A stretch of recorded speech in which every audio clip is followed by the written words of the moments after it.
بسم الله الرحمن الرحیم. عرض سلام و ادب و احترام دارم. نورالدین بختیاری هستم، دکترای تخصصی رشته بیوشیمی و عضو هیئت علمی دانشگاه.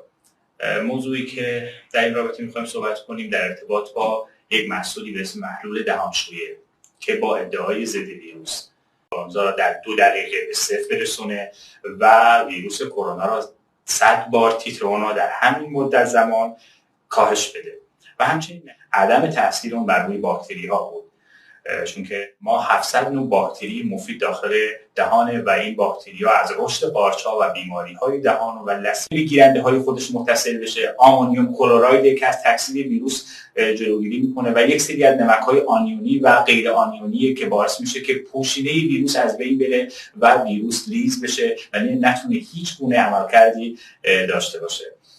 اثرات دیگه‌ای که این محلول دهانشویی جمله تاییدی از انیستو پاستور داره، این محصول از آزمایشگاه فوق تخصصی ویروس شناسی تاییدیه داره. در همایش پاندمی کرونا در حوزه واکسن و دارو مدال طلا در حضور پدر علم ویروس شناسی آقای دکتر شمسی شهرآبادی